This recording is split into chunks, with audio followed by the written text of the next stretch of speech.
इस बंदे ने कबड्डी को नहीं चुना, कबड्डी ने इसको चुना। एक वक्त था जब खाने के लिए पैसे भी नहीं होते थे। वेटर, लेबरर, हर तरीके के जॉब्स करने पड़ते थे। फैमिली ने पूरा सपोर्ट किया, पर किस्मत ने बिल्कुल नहीं। 10 साल बीत गए, पर इस बंदे ने मेहनत करना नहीं छोड़ा, क्योंकि इसने कहा मेहनत के आगे तो किस्मत को भी झुकना पड़ता है। और आज 10 सालों के बाद उसे बहुत कुछ हासिल हुआ। पहचाना इस प्लेयर को? अरे अपना असलम भाऊ यार, पुणेरी पलटन का कैप्टन असलम इनामदार। असलम कशा आहात? मस्त ऑल गुड ऑल गुड. कसा चाललाय? जोश कसा आहे? पुणेरी पलटण इतकी चांगली खेळते या सीझन मध्ये, तुम्ही कॅप्टन्सी करत आहात, कसं वाटतंय? जोश तर खूप आहे कारण एवढी मोठी लीग खेळायची म्हणल्यावर जोश पूर्ण पाहिजे माइंडमध्ये पण आणि शरीरामध्ये पण.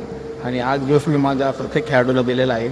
त्याचा रिझल्ट तुम्ही बघू शकता मॅटवर का किकपॉप आपला पुणेरी पलटण दाखवतो. नुकताच आम्ही पंकजला हा प्रश्न विचारला, तर तुम्हालाही विचारायचा होता की प्रत्येक सीझनला पुणेरी पलटणचे सगळ्या प्लेयरची हेअरस्टाईल फार बदलत असते, तर ही अशी काही फॅशन स्ट्रॅटेजी आहे का टीमची? मी ह्याबद्दल एक सांगेन. प्रो कबड्डी 2014 पासून स्टार्ट झाली. येस. आणि जेव्हा मी क्रिकेट बघतो आणि क्रिकेट टू अदर गेम मी कम्पेअर करतो ना, तर त्या गेममध्ये खूप अपडेट असतात. सगळे खेळाडू वगैरे खूप त्यांचे स्टाईल्स वगैरे करतात, ते त्यांचं बोलणं. तर मला एक फिलिंग येते म्हणणं की माझा कबड्डी हा खेळ किती नफा करू शकतो आपण. आणि माझ्या कबड्डी खेळासाठी आपण किती अपडेट काय काय नवीन गोष्टी आणू शकतो या कबड्डी खेळामध्ये. तर मला वाटतं लोक मला आता वाईट बोलतील किंवा चांगलं बोलतील, यांनी मला काही प्रॉब्लेम नाही. बट मी माझ्या सगळ्या खेळाडूंना एक ॲडवाइस देत असतो की तुम्ही स्वतः अपडेट व्हा आणि तुमच्या गेममधलं तुम्ही लोकांना प्रेरणा द्या की नाही बघा हा खेळाडूचं वागणं कसं, या खेळाडूचं बोलणं कसं, या खेळाडूचं राहणं कसं आहे, असं तुम्ही पण राहाल. तर लोक थोड्या दिवसात तुम्हाला बघून इन्स्पायर होतील आणि मी असं राहिलो पाहिजे, मी अशी कबड्डी खेळलो पाहिजे. कबड्डी हा गेम मला इतका मोठा करायचा अशी माझी इच्छा आहे. अच्छा. जस्ट आणि चेंज करत असतो. खरं सांगू तर कुठलाही निगेटिव्ह फीडबॅक आजपर्यंत आम्ही ऐकला नाही आहे, कारण जितकेही लोकांना आम्ही विचारले ते हेच म्हणतात की या सीझनला असलम फायटरसारखा दिसतो, एका UFC फायटरसारखा. तर तुम्ही गेमबद्दल आता म्हणालात, टीममेट्सबद्दल म्हणालात, तर तुमची मैत्री एक कॅप्टन म्हणून तर आहेच आहे, पण तुमची मैत्री ॲज अ फ्रेंड पुणेरी पलटणच्या बॉईज तुमच्याबरोबर कशी आहे? मी एक किस्सा सांगतो या गोष्टींबद्दल. एवढ्या गोष्टीत मी अपडेट नसायचो काही गोष्टीमध्ये. माझं खेळाडूचं काम असतं की फक्त ग्राउंडवर प्रामाणिकपणे आणि कबड्डीचे बरोबर. पण बाकी गोष्टीत काहीतरी खेळाडू होतात की ते सगळीकडे लक्ष. येस. जेवढं माझा आसिफ सरांबरोबर बॉन्डिंग आहे ना, तो आसिफ सरांनी मला प्रत्येक गोष्ट शिकवली. प्लेअरच्या मनाबद्दल कसं ओळखायचं, प्लेअरांची भावना कशी ओळखून घ्यायची, बरोबर. कुठल्या सिच्युएशन प्लेअर्सकडनं जे येत आहे आपल्याला, प्लेअरचं रिक्वायरमेंट काय आहे, तर ते ॲक्सेप्ट कशा करायचं आपण. बरोबर. त्या ह्या गोष्टीशी मी शिकलो खूप लवकर नाही. आणि मला वाटतं मी माझं कुठल्याही खेळाडूला मी कधी वाईट बोलत नाही. माझं कुठल्याही खेळाडूला मी कधी बॅड म्हणजे कुठली बॅड म्हणजे शब्द वापरतो, कुठले वाईट नाही. कारण असं असतं ना, जेव्हा आपण प्लेअरचं एवढं मनात घुसणार, एवढं प्लेअरचं मन आपण ओळखणार, तेवढा प्लेअर आपल्या पुढे जास्त खुलणार. जेवढा आपल्या पुढे खुलणार प्लेअर, तेवढ्या प्लेअरच्या भावना आणि आपल्या भावना एकत्र होऊन आपल्याला गेमवर त्याचा चांगला इफेक्ट भेटेल, मला असं वाटतं. सो मी ते काम प्रामाणिकपणे करतो. तुम्ही आता एक खूप सुंदर गोष्ट म्हणालात. बरेच कॅप्टन असतात जे म्हणतात की माझी टीम, पण आज तुम्ही एक गोष्ट म्हणालात माझा प्लेअर. तर आय थिंक तीच तुमची एक खूप चांगली क्वालिटी आहे, ज्याच्यामुळे तुम्ही पुणेरी पलटणला आत्ता या स्टेजवरती घेऊन आलायत आणि पुढे चांगलं घेऊन पण जाल. नक्की नक्की. येस. तर थोडं मेंटॉर्सबद्दल आपण बोललेलो आहे. तुमचा एक I think so silent mentor राहिलेला आहे फजल अत्राचली, जो तुमचा टीममेट पण होता. आज तुम्ही त्याच्या अगेन्स्ट खेळता, तर त्याच्याकडून तुम्ही कॅप्टन्सी कशी शिकलात? अजून पण मी फजलकडनं शिकतो काही. बरोबर. कारण असं म्हणजे वर्ल्ड कबड्डीमध्ये असा एकच खेळतो की तो 4 एशियन गेम्स खेळला. येस. आणि 4 एशियन गेम्स खेळणं म्हणजे खूप मोठी गोष्ट आहे कबड्डीमध्ये. कारण 5 वर्षानंतर एक एशियन गेम्स येतो. ऑलमोस्ट 2 डेकेड, 10 वर्ष म्हणजे 20 वर्ष तो कबड्डी. अगोदर त्यांनी स्टार्ट केली असेल त्याच्यात एक खूप वर्ष कबड्डीतले. आणि त्याचं एक बॉन्डिंग आहे, तो कधी मॅच हारो जिंको कुठल्याही खेळाडूला निगेटिव्ह बोलणार नाही. आणि जिम्मेदारी घ्यायचं की मी हे करू शकतो, मी टीमला विन करू शकतो, मी प्लेअरकडनं गेम काढून शकतो, प्लेअरांबरोबर बॉन्डिंग कसं ठेवायचं, प्लेअरांबद्दल पॉझिटिव्ह कसं राहायचं, या सगळ्या गोष्टी मी त्याकडनं शिकलो आणि शिकतोय पण. आणि राहिला माझा बाहेरचा प्रवास फजल बदलचा, मी फजलवर राहिलोय, बोललोय.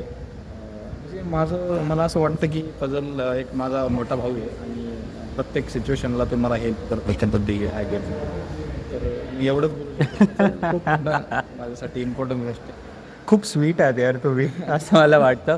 इराणियन्सबद्दल थोडं अजून बोलायचं तर अजून एक प्लेअर आहे शादलू, त्याच्याबद्दल खूप चर्चा होती. तर त्याच्याबरोबरच्या काही आठवणी किंवा काही गोष्टी ज्या त्याच्याकडून तुम्ही शिकताय किंवा शिकला असाल.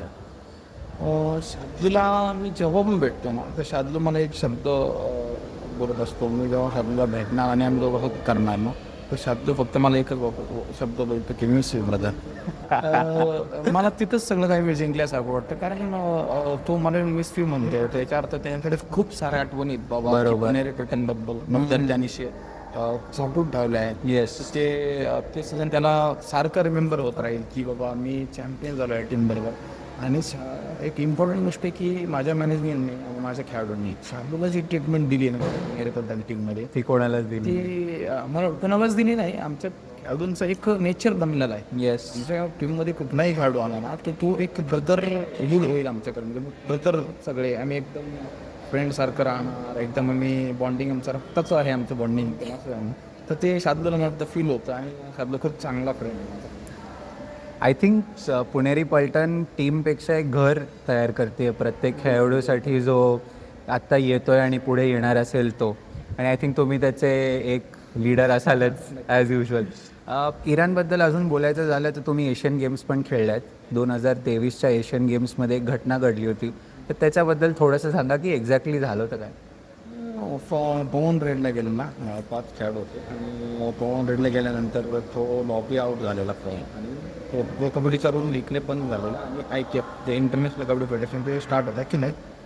रेडर जर लॉबीमध्ये गेला आणि डिफेंडर त्यामागे जेवढे डिफेंडर गेले तर रेडर पण आउट देणार, जेवढे डिफेंडर गेले ते पण आउट असणार.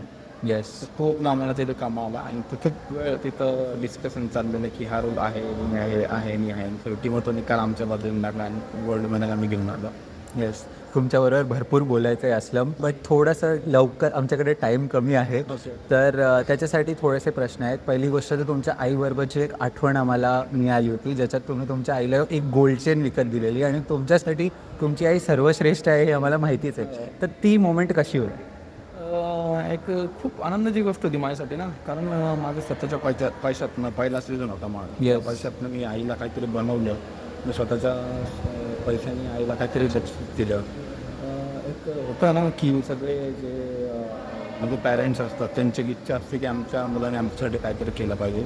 तर माझी इच्छा होती की माझ्या आईने जेवढं माझ्यासाठी आमच्या फॅमिलीसाठी कष्ट केले तर त्या आईला मला काहीतरी मोठं बक्षीस देऊन त्या आईच्या फक्त स्माईल असली पाहिजे, एवढं माझं स्वप्न होतं. आणि ते मी करू शकलो आहे आणि करतोय. आणि तुम्ही एक कोट दिला होता आता, ज्याच्यात तुम्ही म्हणालात मेहनत के सामने किस्मत पुन्हा पडत आहे. तर हा कोट तुमच्यासाठी किती इम्पॉर्टंट आहे. माझ्यासाठी खूप इम्पॉर्टंट आहे, कारण सगळ्यात जास्त मी मेहनतलाही इम्पॉर्टंट आहे. कारण सगळं काही मेहनत आहे ना, कारण मला माहिती आहे मी काय करून आलो आहे इथपर्यंत. येस. मी कुठल्याही गोष्टीतनं शॉर्टकट केला आहे, कुठल्या गोष्टीतनं शॉर्टकट मारला आहे.